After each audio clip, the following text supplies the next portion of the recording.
Hi everyone, it's Sarah and today I'm with my partner Annie. Hi everyone. And today we are going to be talking about the vaccine and how that is going to affect the economy. We all know that the economy has plummeted due to coronavirus, and we've all been told by the government and the media that the vaccine is going to put everything back to normal. But could it actually make our economic situation even worse? Annie, let me ask you a question. Would you take the vaccine? Yeah, I definitely would. I just want to go back to normal. I mean, it's a way forward and I want to be safe. I'm just sick of lockdown at this point and I will try anything to get back to normal. Another lockdown really isn't ideal for me, and I'm sure many other people would agree with me. Yeah. And from a worker's point of view, it restricts them from carrying out their jobs normally. If we had a vaccine, we could prevent outbreaks of COVID, which from a business point of view would have a massive positive impact and reduce risk of failure. This would mean little to no companies would be closing due to the outbreaks, meaning that businesses can plan future ventures in advance, which is just not possible with the constant threat of closure that COVID brings. That would be ideal, Annie, but how does anyone know that this vaccine is not going to cause any long-term side effects that we're just not aware about yet due to the lack of time spent on trials? If this was to cause serious effects on people's immune systems or long-term health, we'd be dealing with a worldwide health catastrophe. In fact, did you know in phase 3 of the vaccine trials, there were 20,000 people who were tested, and one of those people was a man who actually developed a really severe spinal cord syndrome. I know it sounds minuscule, but if you apply the same ratio to the human population, then this number poses to make a much larger health issue globally. And this would overwhelm health services, such as the NHS in the UK, immensely, because they will be dealing with all the patients who are suffering from the side effects that could possibly be caused by the vaccine. All these people would be in hospital unwell, instead of healthy and at work, making profits and working towards fixing the economy. Do you think that is actually fair on the general population? Sarah, well, as devastating as that would be, and it really would be, the risks of these side effects are just that, risks. I mean, in terms of improving the economy, it just simply cannot happen if the spread of coronavirus is not stopped. Until we can prevent the virus from spreading and infiltrating workplaces and schools, we can't make any improvements. Businesses are essential to the repair of our economy, and if they have to constantly keep shutting down and opening, then we won't be able to fix what the virus has destroyed. I mean, having people back in their jobs, keeping children in school, these are all vital steps that we have to take to get back to normal, and the vaccine can make these things safe to do without the risk of spreading the virus. Okay then, so let's say we were all going to take the vaccine. Michael Gove, Chancellor and Minister for the Cabinet Office, said yesterday that there are no plans for a vaccine passport. Well, tell me how a vaccine passport would even work. Well, the ideology of the vaccine passport is that you have a virtual immunity passport and a vaccine certificate. Providing you have these, you can travel without quarantine, return to school, go to work, be able to have access to luxuries such as going to concerts, and allow people to just go about their daily lives as normal as possible. It sounds ideal, doesn't it? Let's get back to normal, have some fun, go clubbing. Yeah. You know, I wish we could. Well, that's great, but what does life look like for people like anti-vaxxers and those who are exempted from the vaccine, people who don't have this vaccine passport? That is a big problem because the people who have not taken the vaccine, they won't be allowed to travel, be in large crowds, they won't be able to go to concerts and go clubbing with us. And, forget football matches, they'll struggle to find a job. This is because if an employer has to choose between someone who has taken the vaccine or not, it would obviously be more beneficial for them to choose someone who has. This is because we do not know how long the vaccine will actually keep us immune from coronavirus. And a person who has not taken the vaccine at all is much more likely to have it compared to someone who has had or has the vaccine. Imagine if there are 3 or 4 workers, and all of their vaccines have worn off, but they have only been in contact with people who have already taken the vaccine. And then their employer decides to hire a person who has not taken the vaccine and happened to have coronavirus, and then gave it to these workers. This would be devastating as they would have to leave their workplace, and this would cause the business to struggle from losing 5 workers temporarily. Hence why it would be difficult for people who have not taken the vaccine to get a job, as this is just unnecessary for companies. Can't you see how this would be limiting people who don't want to take the vaccine to very few opportunities? Yeah. Why should people be forced to put unknown chemicals inside their body just so they can gain their freedom back? To me, it sounds like a dystopian society. Government control, technological control of the vaccine passports and immunity certificates, survival and loss of individualism. But you can tell, Sarah, like, the vaccine has already instilled so much hope within our society. You're saying that those who choose not to take the vaccine could face unemployment because of their choice, which I agree with, that's not ideal. But the thing is, employment is already a harsh reality for a staggering amount of people in the UK due to the spread of coronavirus. I mean, this vaccine could promise more consistent jobs and potentially even new jobs if businesses could return to normal, which would put us in a much better economic position than if we didn't have a vaccine. I just think that the number of people excluded from jobs for not taking the vaccine would be much fewer than the amount already facing unemployment right now. Thank you very much, Annie. My partner Malaika and I are now going to go interview Cosmo Jackson, headmaster and businessman. We want to hear his opinion on the vaccine and how coronavirus has played an impact financially on his business. So today I'm here with my partner Malaika.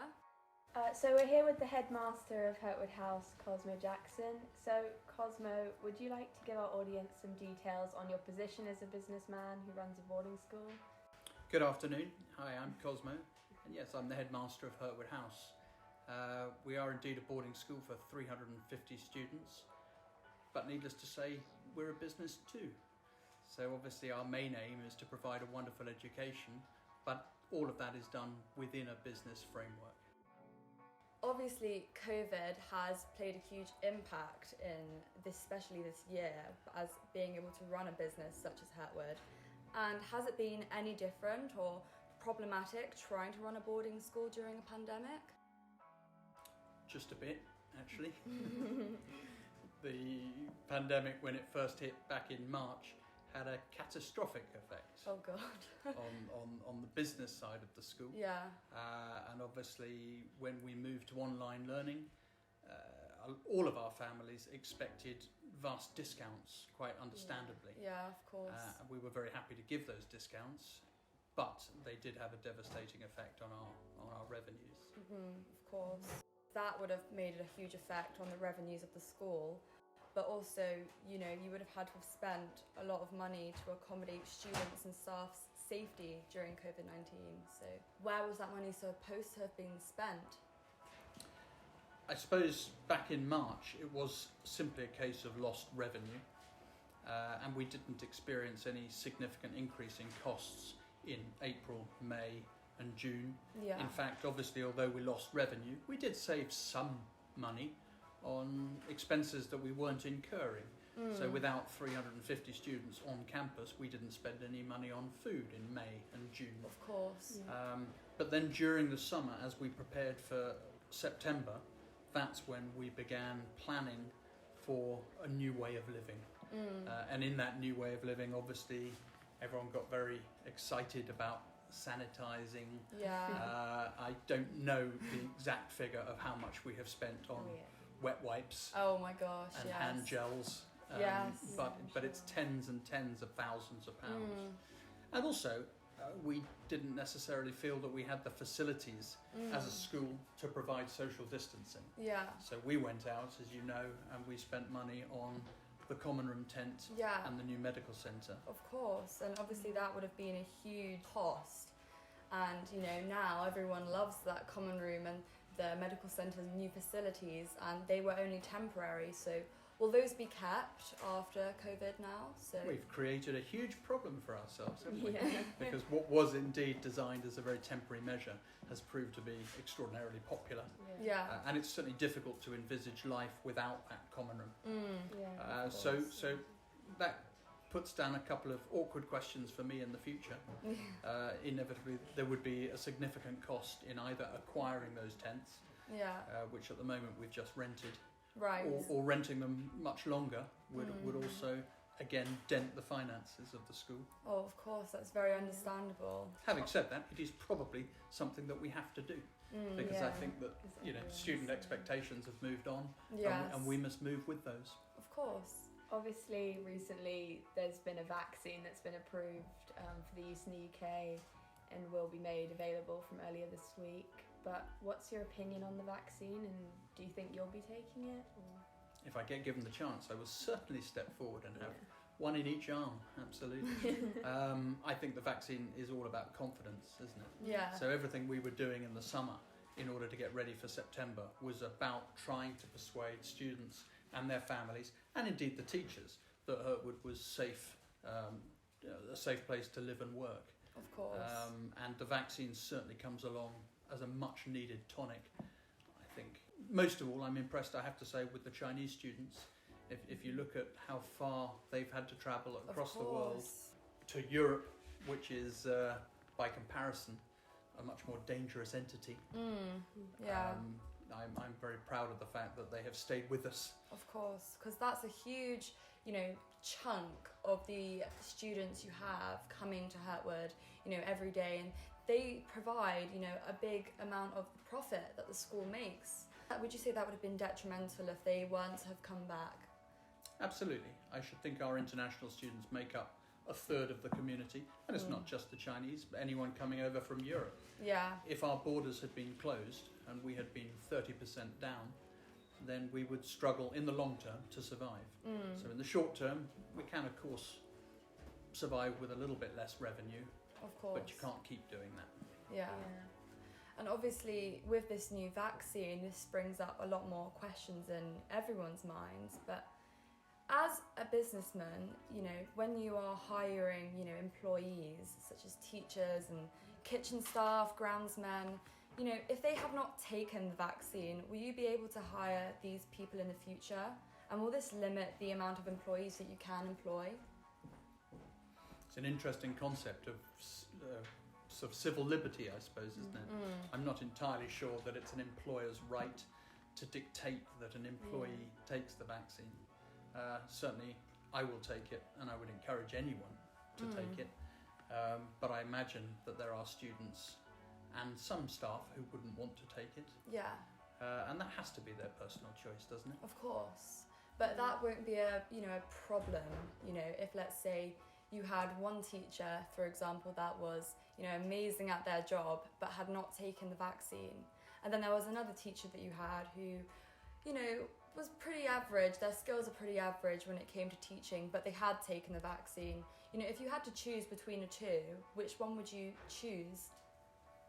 I'd be very surprised if in employment law you were allowed to discover whether someone had or had not taken the vaccine. I'd be surprised, honestly, if that became a factor within recruitment. Okay, well, thank you very much for that. Thank you, Cosmo. Overall, would you say that you're happy or, satisfied with the progress the school has made during this period? I'm very happy, to be brutally honest. I think if I think back to May and June, I was genuinely terrified about the long-term prospects for the school. Right. Nobody knew whether we would be able to open in September. And to be honest, if we hadn't opened in September, even if the world had got better by January, we wouldn't have any students to play with. So the fact that we made a normal start to the year, the fact that the first 12 weeks of this year have gone uninterrupted, I'm deliriously happy. Well, that's great. Because, for us as students, to be able to have the facilities during this time to be able to even create a business podcast and have all our lessons, going as planned, and the school still being able to, create fun activities for us, I think that's just incredible. After everything you've been through financially as a school, to be able to give that to us, that just shows us why we came here in the first place. Yeah. That's very lovely to hear. It's too easy to come out with platitudes, isn't it, about students breathing life into the community. But trust me, when there weren't any students here and there wasn't a community, it was a pretty soulless place. Yeah, of course. And it is just genuinely heartening to see people going about a near normal existence. Of course. Okay, there's some things that we're obviously not able to do. Yeah. But hey, on balance, it's it's lovely to see life near normal. Well, thank you so much for your time, Cosmo. I'm sure our audience will be just as interested in your opinion as we are. Well, I'm going to hand it back now to Annie. So thank you very much, Cosmo, and hopefully we'll speak to you again soon. It's my pleasure. Thank you. Sarah, I totally agree with Cosmo that we should take the vaccine. And as you can see, a businessman like Cosmo says that not taking the vaccine might not even stop people from being employed, as it just isn't a factor in someone's competence to perform a job. These are all things that we just won't know until the time comes where we can take the vaccine. Well, thank you very much for that, Annie.